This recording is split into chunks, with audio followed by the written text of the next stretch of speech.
Today on the Big 3 in 30, the Knicks beat the Celtics in Boston. The New York Knicks won it pretty easily.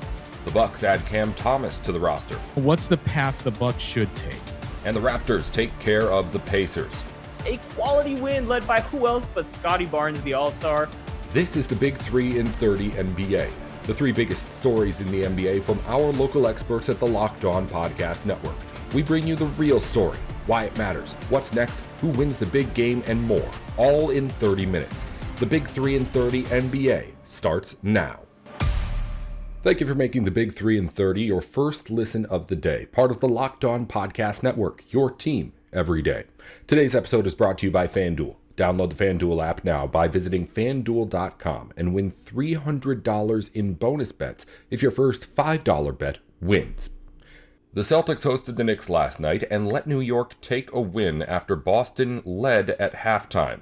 After a rough shooting night from the C's, Locked On Celtics recaps the defeat. Let's just get into the flow of this game. The New York Knicks won it pretty easily. The Celtics scoring 89 points is the biggest thing to really focus on here because they shot 34 of 92 overall, 7 of 41, 7 of 41 three-pointers. That's incredible. The Knicks doubled up the Celtics from the three-point line. So that's 21 points right there. Just 21 points right there in the three-point disparity, and it's a 22-point win.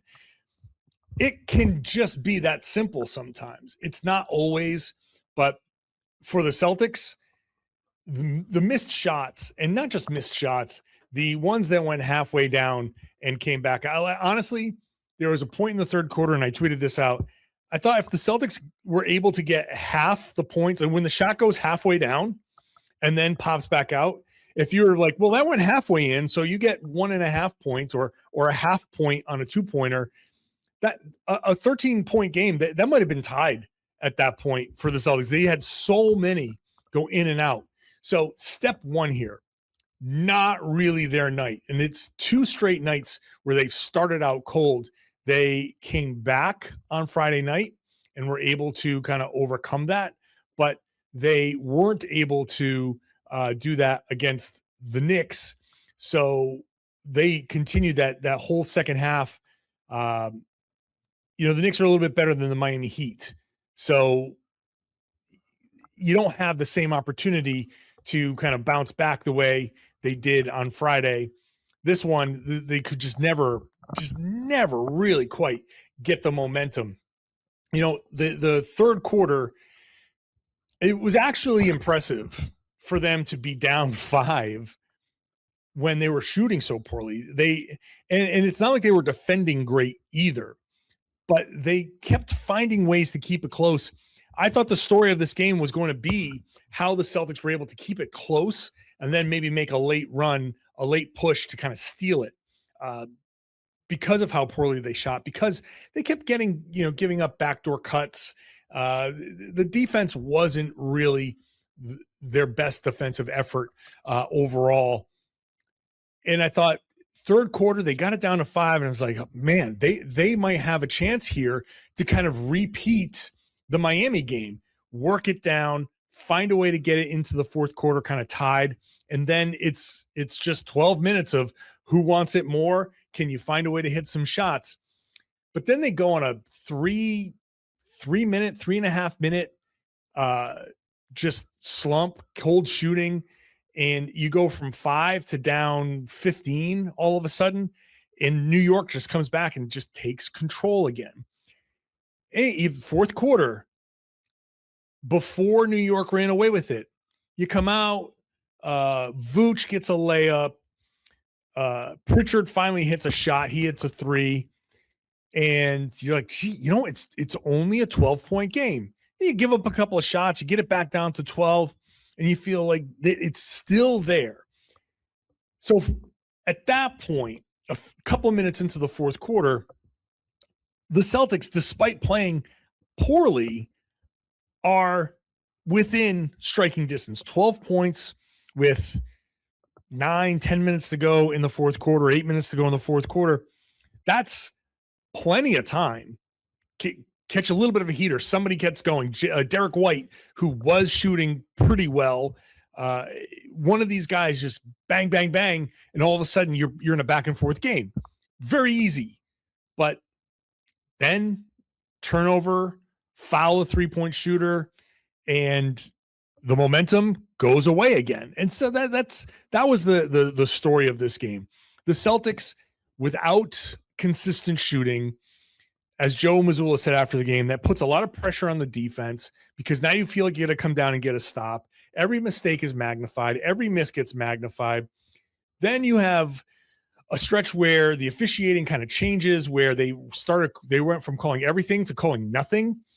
And it was both sides. This is not a complaint about the officiating. It was just the flow of the officiating was at one point they were calling a bunch of fouls. Then they started calling nothing. Both teams were like super frustrated. But the Celtics, I think they let that frustration kind of carry over to the other end, and they just started making too many mistakes. The missed shots and all of this, it got to be a little bit too much for them. And so it ends up in a loss. I'm not too worried about the loss necessarily. It sucks that it came to the Knicks because the Celtics and Knicks are jockeying for position. And as of right now, they are tied in the they're tied for second at 34-19. But the Knicks, winning, we're talking about tiebreakers now. If it comes to that, the Celtics are going to be at a disadvantage. But they're right there. And so you this is a game that you would have hoped to have won. No Sam Hauser on a night where the Celtics didn't shoot well at all. You might say, well, Sam Hauser could have easily gotten swept up in this, and he didn't shoot well against Miami, so there's no guarantee. He can be streaky, obviously, but it would have been great to have at least one of their shooters, at least somebody that's one more chance for somebody to get going. And it didn't. And so that's that. So they lost. The Winter Games are officially here, and if you're anything like us, you're locking in for events you only get to see on the biggest stage every 4 years. That's why following the Winter Games on FanDuel just makes sense. From medal counts to individual events to finding your angle on the sports you care most about, FanDuel gives you more ways to stay connected to the action. It's the building drama of curling matches, races decided by inches or fractions of a second. Both popular and niche events become must-watch when you're fully locked into the competition. The Winter Games are on, and there's no better place to follow the action than with FanDuel. FanDuel, play your game. Welcome back to the Big 3-30 NBA. The Bucks had to decide which direction to go after not trading Giannis Antetokounmpo at the deadline. Would Milwaukee play for a draft pick or push for the playoffs? The team may have answered that question by signing Cam Thomas to the roster, and Justin Garcia tells us what he'll bring to the team on Locked On Bucks. But Camille and I went over, what's the path the Bucks should take? And it was Camille's stance, let's just play for a pretty good draft pick. I waffled a little bit more and did say, I don't think that's what the Bucks are doing. I think we've seen enough to know they're at least going to give it a try here to get into the postseason and get into that play-in tournament in all likelihood. This move to bring in Cam Thomas just signifies that is, in fact, what they are doing. So what are they getting in Cam Thomas? Well, we have seen he is a player that can certainly fill it up and score.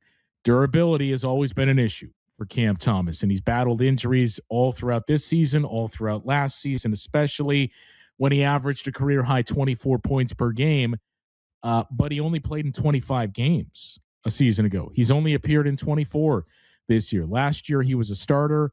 The year prior to that, he was a starter as well. Played 66 games, started 51 of those. Last year, played 25, started 23 of those. His first 2 years in the league, he was a reserve. And that rookie season was the year after the Bucks had won the championship in the 21-22 season. Appeared in 67 games, started 2. The following year, in 22-23, played in 57 games, started 4. This year, he had played in just 24 games, with the Nets and started in 8 of those games. But there was a clear signaling it's not going to continue here. It's not going to work here in Brooklyn with Cam Thomas. They're starting and hoping to completely revamp the franchise with the 5 picks a season ago, or summer ago, I should say. And the fact that it was just a qualifying offer that Cam Thomas was playing on this season, there was no future for him in Brooklyn. With that, the opportunities had started to fall by the wayside. Now, I don't think efficiency has ever been one of the words you would throw at a Cam Thomas when describing his game. It's more volume over efficiency. My only concern with this, because he can certainly help juice your offense. And again, it's a Bucks team that, as we've talked about, they've started to clean some things up and show signs of life, of at least the process is getting better. The results are still not great for this Bucks team. And really, the biggest shock in all of this has been where their offense has sat. As we sit here now in this second week of February, the Milwaukee Bucks have the 24th rated offense in the league at 113. None of us envisioned that. If you were going to tell us one of the two is going to be in the bottom, basically 5, but bottom 10 there, I think we would have all concurred, well, it's the defense. Defense is where they're going to see their share of issues, and the defense hasn't been great either. 23rd in defensive efficiency so far this season. But the offense, Cam Thomas can certainly help you out there. Now, what does this move mean for players like a Gary Trent Jr., who frankly had struggled all throughout the first portion of the season, but with all the injuries the Bucks have started to face here in the last few weeks, Gary Trent Jr.'s role had changed, and with that, I think came more regular reps, more of a shot diet for him. And the past 3 games, especially during the wins, I think Gary Trent Jr. has been much improved, that he's been closer, the guy that you had a season ago. But now if you're adding Cam Thomas, that's going to eat into that for Gary Trent Jr. I would hope it doesn't eat into what we've seen from AJ Green, where you look at the shot volume from 3-pointers really starting to climb to the levels where you need it. That needs to be persistent and remain for AJ Green. But Cam Thomas doesn't give you a lot of size here. He's 6'3". He's smaller than Gary Trent Jr. and than AJ Green. Again, none of us are denying his ability to score the basketball, but it's a high volume of shots. This season, he's shooting 32% on his threes. Only 39, we'll round it up to 40% from the field. Career, he's a 43% shooter and a 34% shooter from 3. So his per 36 numbers have always looked okay. It's, 23 points per game this season. It was just under 28 last season. It's not an efficient brand of basketball. So it's a low cost move.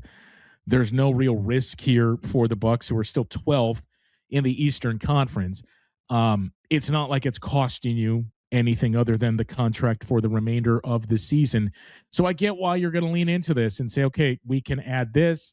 We still haven't seen Ousmane Dieng. We'll see what you have, if anything, in Ousmane Dieng. The big piece is going to be getting Giannis back and then taking what we've done here in these past 3 games and continuing that and just playing a better brand of basketball. But yes, this was a move that had long been discussed and I would say opined for by Bucks fans through the years of just go get Cam Thomas. Wouldn't that be great to have Cam Thomas? Even going back earlier in the season, there was that report or that rumor that you could just never really shake. It seemed like that the Bucks were talking to the Brooklyn Nets and interested in a move that would have brought over both Michael Porter Jr. and Cam Thomas. So it's the case now. The Bucks have even made it official with the press release going out that Cam Thomas is the newest member of the Milwaukee Bucks. So a few other thoughts on that, a few other glances we'll take at some of the stats here for Cam Thomas and get you set for later on tonight, tomorrow, whenever it is you listen to this, in Orlando for the first of 2 games against the Magic. The Winter Games are officially here, and if you're anything like us, you're locking in for events you only get to see on the biggest stage every 4 years. That's why following the Winter Games on FanDuel just makes sense. From medal counts to individual events to finding your angle on the sports you care most about, FanDuel gives you more ways to stay connected to the action. It's the building drama of curling matches, races decided by inches or fractions of a second. Both popular and niche events become must-watch when you're fully locked into the competition. The Winter Games are on, and there's no better place to follow the action than with FanDuel. FanDuel, play your game. Welcome back to the Big 3 and 30 NBA. The Raptors took care of the Pacers last night behind 25 points from Scotty Barnes, and Zulfi Sheik is with Dwayne Notice to go over the win on Locked On Raptors. A quality win led by who else but Scotty Barnes, the All-Star. We'll talk about our turning point where Scotty bullied the Pacers in the third quarter, get some thoughts from our resident pro in a segment we like to call Take Notice, and then we'll wrap things up by handing out our player of the game. And Dwayne, this was, like I said, a very quality win for the Raptors. They sweep the Indiana Pacers for just the third time in franchise history. It's the first time they've done it in 25 years. I think it's the first time since the post-championship season where they've swept 5 different teams already. So obviously the Raptors are playing some good basketball. But this was a rock fight early on. It was a bit of an ugly first half. I think both teams were shooting under 45% in the first half. But then come after halftime, Scotty Barnes basically said, team, jump on my back. We got this. He finishes with 22 points, 14 rebounds, 6 assists, 2 steals, and 4 blocks. Trace Jackson Davis makes his debut. He finishes with a double-double. I thought he looked good as well. And ultimately, the Raptors improved to 32 and 22. They're now 3-1 on this 5-game homestand, and the Pacers lose their 4th straight. So I know there's a lot there, a lot of good eventually. But what are your initial reactions after the Raptors game here?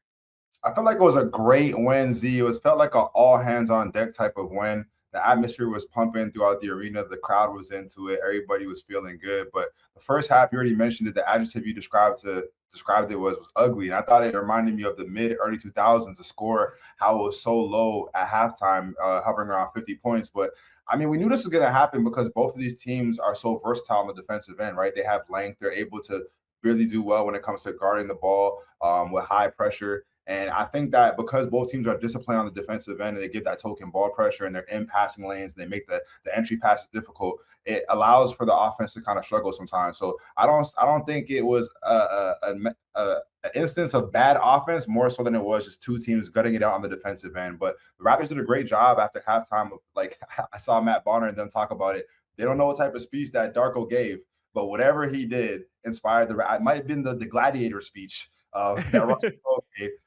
gave in the movie, because whatever he did to inspire his team, it worked, and they came out making adjustments, and we saw them do that, and they ran away with it. And obviously there was an injury. We hate seeing that in basketball, and that kind of was a momentum shift for the Pacers as well when they were trying to come back. But man, the Raptors just did everything they had to do. They filled all the boxes, they checked all the boxes, and they stuck to the game plan and got it done. Yeah, you mentioned the injury. We're obviously hoping for the best for Johnny Murphy. He's a very talented young player. He's a high flyer. Landed a bit awkwardly. He left this game, so hopefully it's nothing too serious. The Raptors also lost Colin Murray-Boyles to injury. He's been dealing with that thumb issue. He left, I believe, in the second quarter with that thumb sprain, and we'll have to wait to see if there's an update on him after this game and in moving into the All-Star break. And before we move on to that third quarter where things really did change for the Raptors and Scotty Barnes led the way, I did want us to make sure we touched on the bench performances a little bit because I know they're a bit overshadowed here. But again, a guy like Sandro Mamukelashvili, he led the Raptors with 13 points in the first half. He finishes with 17 on 6 of 9 shooting. The Raptors had made only 5 threes in the first half. 3 of them had come from Mamu. He was great. Actually, all 5 of their threes were from bench players. So Mamu was giving them good minutes. Jamal Shed was good, orchestrating a little bit. Again, Trace Jackson Davis in his debut finishes with 10 and 10. I thought he fit into the system really well. He was very active. Grady Dick finishes with 8 points on 3 of 6 shooting. And I know that doesn't stand out like crazy, but my goodness, his activity in this, like his very first pass he caught in this game was he just like subbed on and blitzed down the middle of the floor. Now he missed the layup, but he just was like a bullet coming out of a gun. And then later in this game, he obviously has that really nice dunk where he finishes really strong. So the bench guys in this game were quality for the Raptors. And I just wanted to make sure we take a minute to give those guys love because I do think they were important for keeping the Raptors in it in that first half. Yeah, they're extremely vital. I mean, the bench points, but also the bench production, right? So you talk about the bench a lot, but a guy like Jacoby Walter, I know he started today, but we usually assume that he's on the bench. He comes off the bench a lot. He did an outstanding job as well, man. His ball pressure was immaculate. The way he was able to just pressure guys like Andrew Nembhard, who usually plays better, but I think because of Jacoby Walter's peskiness, it kind of got to him. Same thing with Pascal and the other guards, Shepard, etc. But man, I want to give Jacoby Walter his flowers for his effort tonight because he did not back down. He was into the ball. He was mirroring the basketball whenever the offensive player picked it up, shadowing it. He did a great job of rotating. I just thought that he was just on his, P's and Q's today. But yes, I think Jackson is a great pickup for the Raptors. Initially, I was a little hesitant and reluctant, but man, Jackson's game is pretty impressive because he's coming from the Golden State system. So we already know he understands the culture of basketball and how to play basketball the right way. It's been introduced to him. And then obviously the family that he comes from, he knows how to play basketball. It's there mentally for him. You don't have to call a set for him. I always love players like that who thrive in those type of environments because he does all of the little things. And his pursuit for rebounding the rock, I think, is super special. And it's something that is very, very good to watch. And I think the Raptors needed that going forward, to have a guy that's very physical, a presence that could, also hold his own on the block, but also be a little athletic too as well. We saw a couple of dunks, a couple of nice moves. So again, for him to be kind of a rim protector, but also plug up the middle until, we get a guy like Jakob Porto back, I think is going to be tremendous for the Raptors. Yeah, you mentioned Trayce Jackson-Davis and how he fits in because of the caliber of basketball he comes from. And I think that's going to be super important. That's why the Raptors were willing to take this extended tryout, if you want to call it that, with him. He's the first Raptor to post a double-double in his debut since Kawhi Leonard in that championship season. So that's it's pretty good company to be in if you're Trayce Jackson-Davis. And you also mentioned the job that Jacoby Walter did on Andrew Nembhard. Nembhard finishes with 10 points on 4 of 18 shooting, 4 turnovers. And I think a big adjustment in the second half, like you mentioned, was Darko putting Jacoby Walter on Andrew Nembhard. Obviously, CMB is hurt. He's not starting. Jacoby Walter inserts and starts the second half. And you see the impact that he had on this Pacers team, on Andrew Nembhard specifically. So again, we wanted to show these bench guys their flowers. I know the Raptors bench can have their ups and downs. Their minutes can be spotty here or there, but they're incredibly vital for what this team needs to accomplish. And tonight, it made all the difference in this game.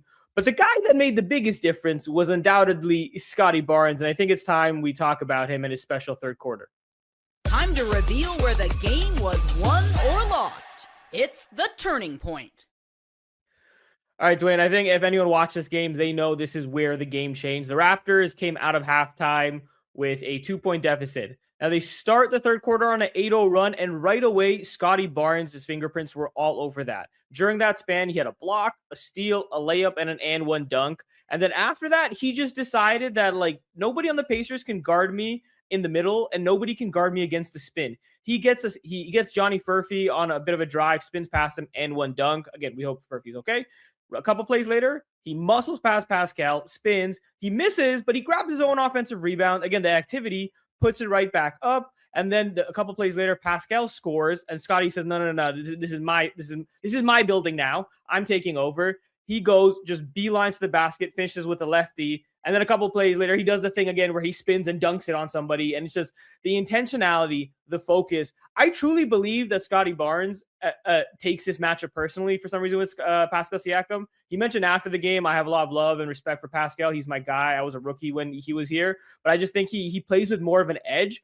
And in that third quarter, where the Raptors end up winning the quarter by 18 points, Scotty Barnes had 13 points on 6 of 7 shooting, 8 rebounds, 4 assists, a steal, and 2 blocks. That is an entire game's performance Scotty Barnes put up just in that third quarter. That was special, man.